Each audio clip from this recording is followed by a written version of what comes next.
విచారణ జరపకుండా ఏసీబీ కోర్టును నిలువరించాలంటూ కూడా సిఐడి దాఖలు చేసినటువంటి అత్యవసర పిటిషన్పై కోర్టు విచారణ జరిపింది. ఓవరాల్గా మరి ఏం జరగబోతోంది? ఈ ముగ్గురి బెయిల్ పిటిషన్లు కూడా క్యాన్సిల్ అయిపోతాయా? డిస్మిస్ చేసేస్తుందా?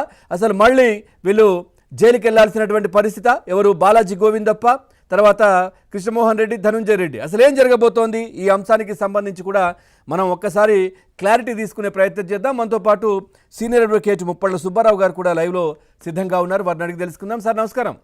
నమస్తే అండి. సార్, నిన్నటి ఈ ఏదైతే డిఫాల్ట్ పిటిషన్ ఏదైతే దాన్ని ఛాలెంజ్ చేస్తూ కూడా హైకోర్టు కూడా వెళ్ళారు కదా, సో ఆ కోర్టు దాంట్లో ఇచ్చినటువంటి ఉత్తర్వుల్లో ఏముంది సార్ ఆర్డర్ కాపీస్లో?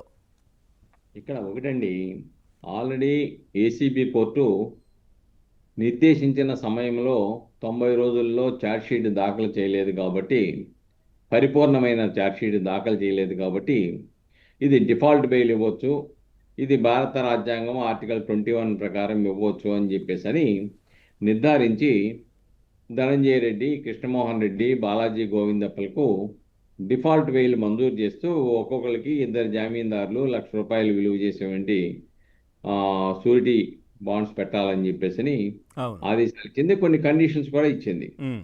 దాంట్లో సెల్ ఫోను వాళ్ళ దగ్గర ఉండాలని, అలానే పాస్పోర్ట్లు ఆపరేషన్లో ఉండాలని, వాట్సాప్లు, ఈమెయిల్స్ కూడా ఇమీడియట్గా పోలీసు వాళ్ళకి అందజేయాలని చెప్పేసి, అలాగనే అతను అందుబాటులో ఉండాలని, విచారణకు సహకరించాలని, తదితర అనేక అంశాల మీద కూడా విదేశాలకు వెళ్ళొద్దు కండిషన్స్ ఇచ్చారు. అయితే దాని మీద ఇమ్మీడియట్ గా సిట్ హైకోర్టును ఆశ్రయించింది. లేదు, మేము ముందుగానే ప్రిలిమినరీ ఛార్జ్షీట్ వేశాము, తర్వాత సప్లిమెంటరీ ఛార్జ్షీట్ వేశాము, రెండో సప్లిమెంటరీ ఛార్జ్షీట్లో వీళ్ళ ముగ్గురు కూడా ముద్దాయిలుగా ఉన్నారు, చూపించాము, వాళ్ళ మీద ఏమేమి ఎలిగేషన్స్ ఉన్నాయో మొత్తం పెట్టాము, కాబట్టి మేము ఇచ్చినటువంటి దీంట్లో ఏదైతే ఉందో దీంట్లో వాళ్ళు ఏం చేశారంటే ఈ 2 ఛార్జ్షీట్లలో కూడా pointed out the following objections rise చేస్తూ న్యాయస్థానం 23/8/2025 ఫలానా వాళ్ళు మీరు ఎంక్లోజ్ చేయలేదని చెప్పేసి ఇంకొక 20 కండిషన్స్ కంప్లై చేయమని ఇచ్చింది ఇన్వెస్టిగేషన్ ఏజెన్సీకి. అది కూడా డిఫాల్ట్ కింద చూసి ఇవన్నీ మీరు చేయలేదు కాబట్టి ఇది డిఫాల్ట్ బెయిల్ అని చెప్పేసి, అంతేకాకుండా దాన్ని మేము ఇంకా కాగ్నిజెన్స్ తీసుకోలేదు కాబట్టి ఇది డిఫాల్ట్ బెయిల్ కింద ఇస్తామని చెప్పారు. దాని మీద హైకోర్టులో వాదనిస్తూ లోద్రా గారు చాలా స్పష్టంగా చెప్పారు, ఆల్రెడీ ఫైల్ చేసిన ప్రిలిమినరీ కానీ సప్లిమెంటరీ ఛార్జ్షీట్ కానీ ఏదైతే వేశారో అది ఛార్జ్షీట్ అవునా కాదా అది నిర్ధారించవలసిన అవసరం ఉంది. విత్ ఇన్ టైంలో వేశారా లేదా అని 190 సెక్షన్ 187 BNSS ప్రకారం అది ఇన్ టైంలో వేశారా లేదా అని చెప్పేసి దాని మీద ఫైండింగ్ ఇవ్వాల్సిన అవసరం ఉంది అని చెప్తూ, దాంట్లో అలాగనే ఏదైతే ఈ డిఫాల్ట్ బెయిల్లో ఫైండింగ్ ఇచ్చారో ఏసీబీ కోర్టు డిఫాల్ట్ బెయిల్లో ఇచ్చిన ఫైండింగ్స్ కానీ లేకుంటే అఫీషియల్ మెమోరాండం 23/8/2025 పాస్ చేసినటువంటి ఏసీబీ కోర్టు దాన్ని కానీ ఈ రెండింటిని కూడా నిలుపుదల చేయండి అని చెప్పి ఈ నిలుపుదల చేస్తూ ఆదేశాలు ఇచ్చింది హైకోర్టు. ఒకరికి నోటీసులు ఇచ్చింది. 11వ తారీఖు వాయిదా ఉంది. ఎందుకో దాని మీద స్టే విధించిందంటే, మీరు చెప్పినట్టుగా ఈ చాణక్యో లేదంటే మరొక ముద్దాయో లేదంటే మిథున్ రెడ్డి లాంటి వాళ్ళు వీళ్ళందరూ కూడా ఈ ప్లీ తీసుకునే ప్రమాదం ఉంది.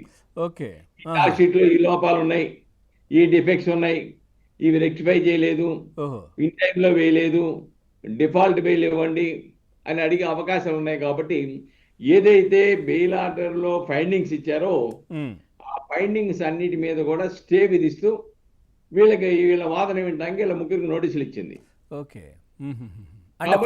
ఫర్దర్ గా దీనిపైన ఇంకెవరు రాకుండా, ఇంకెవరు ఈ అంశాలకు సంబంధించి ఆ ఫైండింగ్స్ ను పరిగణలోకి తీసుకొని తదుపరి ఆదేశాలు ఇవ్వకుండా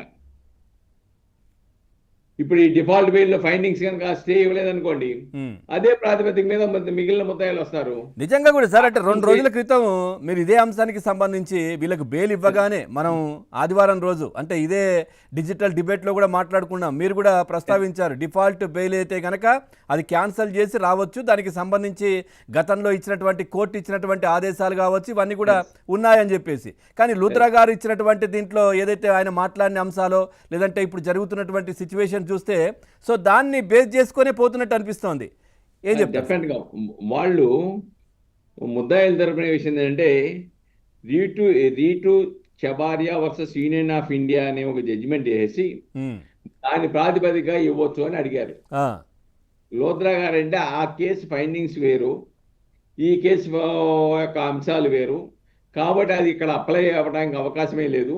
తదుపరి సుప్రీంకోర్టు ఇచ్చినటువంటి అనేక తీర్పులు ఉన్నాయి, ఆ తీర్పుల ప్రకారం కాగ్నైజ్ తీసుకోకపోయినా లేకపోతే ఛార్జ్ షీట్ వేసి అది రిటర్న్ అయినా లేకపోతే దాంట్లో ఏమన్నా అబ్జెక్షన్ ఉన్నా ఇవన్నీ ఉన్నప్పటికి కూడాను once preliminary charge sheet file చేస్తే అది ఛార్జ్ షీట్ అవుతుంది. అది మీరు తేల్చవలసినటువంటి అవసరం ఉంది కాబట్టి దీని మీద స్టే ఇవ్వమని అడిగారు, దాని మీద స్టే ఇచ్చారు.